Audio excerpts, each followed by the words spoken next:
राम जी ने कर करके सब कुछ बताया है। माँ बाप की आज्ञा ऐसे माननी है, मर्यादा भाई के साथ कैसा व्यवहार करना है। आपने भी बहुत महिलाओं को सुना होगा कि मैं कृष्ण को अपना पति मानती हूँ।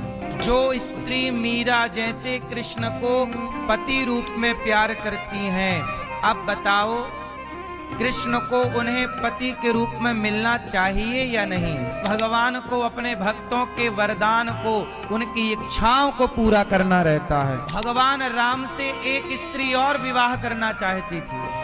आप बता सकते हैं वो कौन थी? राम जी कौन है? मर्यादा पुरुषोत्तम। और कृष्ण जी कौन है? लीला पुरुषोत्तम। राम जी मर्यादा का आचरण किए हैं और कृष्ण जी लीला का आचरण किए। राम जी ने जो अच्छा, राम जी ने कहा कम है, किया ज्यादा है? नहीं किया। राम जी ने कर करके सब कुछ बताया है। माँ बाप की आज्ञा ऐसे माननी है, मर्यादा भाई के साथ कैसा व्यवहार करना है, सब कुछ बताया राम जी ने। अच्छा, भगवान कृष्ण ने गीता सुनाई, कृष्ण ने कह कर के बताया, बोलो हाँ। और राम जी ने करके बताया। ध्यान से सुनो, कृष्ण जी ने जोर से कह कर के बताया भगवद गीता में, और राम जी ने करके बताया। करके और कहकर दोनों में थोड़ा सा अंतर है। क्या अंतर है? राम जी मर्यादा पुरुषोत्तम, कन्हैया जी लीला पुरुषोत्तम। अच्छा, सवाल ये खड़ा हुआ कि राम जी और कृष्ण जी की कुछ लीलाएं बिल्कुल अपोजिट हैं। कैसे? जैसे राम जी के एक विवाह है और भगवान कृष्ण के 16,108 विवाह हैं। तो अब आप कंफ्यूज हो जाते हैं कि मैं एक करूं कि मैं भी 16 करूं। आप कंफ्यूज हैं, तो आप कंफ्यूज ना हो इसके लिए मैं आपको ये बात उठा के और बता रहा हूं कि देखो, राम जी ने जो किया है हम सब वही जीवन में उतारें। क्यों? क्योंकि भगवान कृष्ण ने जो किया है वो राम का बचा हुआ काम ही कृष्ण ने किया है, शेष काम। कैसे? अब देखो, एक ही राम सब कुछ नहीं कर सकते थे। अब उदाहरण से समझो, जैसे मीराबाई है। मीराबाई ने भगवान को किस भाव से भजा? उत्तर दो जोर से, थोड़ा जोर लगा के। मीराबाई ने कृष्ण को क्या माना? क्या बोला? जोर से। है सखी? काहे नहीं बोल रही हो अच्छे से मेरी मां? पति। अच्छा, मीरा ने कृष्ण को पति माना, मेरे तो गिरधर गोपाल। अच्छा, मीरा राम को भी तो पति मान सकती थी, बोलो हाँ कि ना? मीरा राम को भी तो पति मान सकती थी कि नहीं? बोलो हाँ। नहीं मान सकती।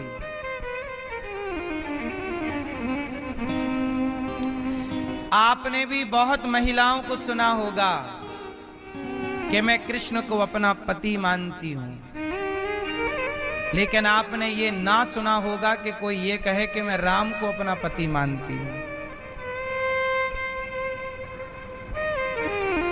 सही है गलत है? क्यों?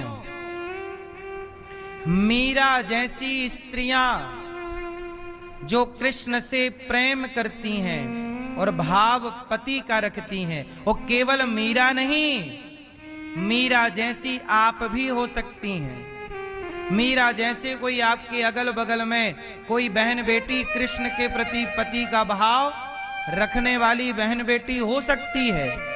अच्छा, एक बात बताओ, जब मीरा ने कृष्ण को पति भाव से भजा तो भगवान मीरा को पति के ही रूप में मिलेंगे या भाई के रूप में मिल जाएंगे?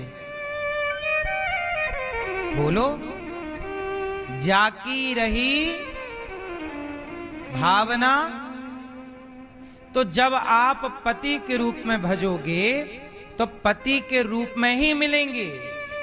और एक बात और समझ लो, आप राम को भी पति के रूप में भजेंगे तो राम भी आपको या कृष्ण बनकर मिलेंगे या कोई और अवतार लेकर के मिलेंगे। राम के रूप में आपको राम पति के रूप में नहीं मिलेंगे, राम पति के रूप में नहीं मिलेंगे।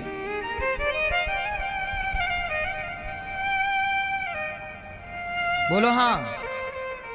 तो आप लोगों से मैं एक सवाल करता हूं कि सतयुग में, त्रेता में, द्वापर में और इस कलयुग में जो स्त्री मीरा जैसे कृष्ण को पति रूप में प्यार करती हैं, अब बताओ कृष्ण को उन्हें पति के रूप में मिलना चाहिए या नहीं?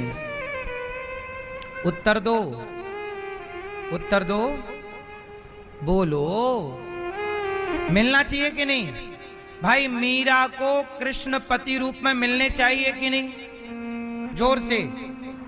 हाँ, तो ऐसी मीरा जैसी तमाम स्त्रियों को भगवान अपने द्वापर की लीला में सबको एक साथ जन्म देकर और अपनी पत्नी बना लेते हैं और एक साथ विवाह करते हैं। और वही कृष्ण 16,108 विवाह, ये युगों युगों की वही स्त्रियां थीं जो प्रभु को पति रूप में भजती थी। तो भगवान को ये भी करना पड़ता, भक्ति की ये कामना है तो पूरी कौन करे? बोलो हाँ। तो इसलिए भगवान राम एक पत्नी के साथ रह गए पर भगवान कृष्ण नहीं रह सकते थे। क्यों? क्योंकि भगवान को अपने भक्तों के वरदान को, उनकी इच्छाओं को पूरा करना रहता है। अब मीरा की इच्छा पूरी करना भगवान का धर्म है, क्योंकि उसने भजा ही पति के भाव से। तो उसे भाई की तरह तो मिल नहीं सकते, पिता की तरह तो मिल नहीं सकते, उसे पति भाव से ही भजा, जाकी रही भावना जैसी। अब राम के बारे में दो आप कथा सुनो, छोटी छोटी।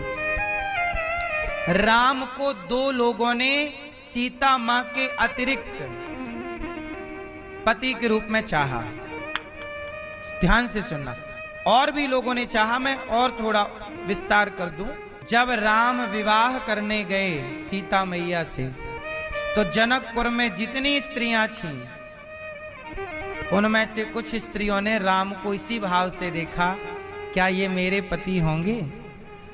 तो उन्हें राम तो पति रूप में नहीं मिल सकते, तो उनकी इच्छा थी तो उनको अगले द्वापर में गोपी बनाए और कृष्ण पति रूप में मिल गए। बोलो हाँ। तो त्रेता की लीला पूरी कब हो रही है? अब मैं दो नाम और बताता हूं आपको जो आपको भी याद होंगे, नहीं होंगे तो याद कर लेना। राम के जमाने में एक स्त्री विवाह करना चाहती थी। एक को तो आप जानते हो, क्या नाम है? हैं? सूपनखा। बोलो हाँ। तो अब सूपनखा से तो राम विवाह कर नहीं सकते, लेकिन उसकी इच्छा है तो भगवान इच्छा भी अधूरी नहीं छोड़ते भक्त की। तो वही सूपनखा अगले जन्म में कुब्जा बनी। हाँ, कुब्जा। और भगवान ने कुब्जा पर कृपा की। एक तो ये छोटी सी बात। अब एक बड़ी बात सुनो। भगवान राम से एक स्त्री और विवाह करना चाहती थी। आप बता सकते हैं वो कौन थी? सूपनखा के अतिरिक्त राम जी से एक स्त्री और विवाह करना चाहती थी। बताओ कौन? कौन? सुनो, वैष्णव मैया, वैष्णव देवी, जो आप वैष्णव देवी दर्शन करते हो ना, वैष्णव मैया, वैष्णव मैया त्रेता में राम से विवाह करना चाहती थी और इन्होंने तपस्या भी की और राम गए भी इनके पास। कहा कि वरदान क्या है? बोले आप पति के रूप में हमें मिल जाओ। तो भगवान बोले ठीक है, हम वनवास से लौट के आएंगे, यदि आप हमें पहचान लोगी तो हम आपके पति हो जाएंगे, अर्थात आपसे विवाह करेंगे। अब राम 14 वर्ष बाद जब उनके पास लौटे तो भगवान को वो नहीं पहचान पाई और बाद में बोली कि प्रभु आपकी मर्जी के बिना आपको कौन जानेगा, क्षमा कीजिए, मेरे से विवाह कर लीजिए। भगवान राम बोले कि देखो मैं मर्यादा पुरुषोत्तम हूँ, मेरा एक विवाह सीता से हो गया है और मैं मर्यादा पुरुषोत्तम ही रहूंगा। मैं अगले जन्म में, अगला कलयुग में मैं कल्कि अवतार लूंगा, तब मैं आपसे विवाह करूंगा, तब तक आप जाओ वहां तपस्या करो।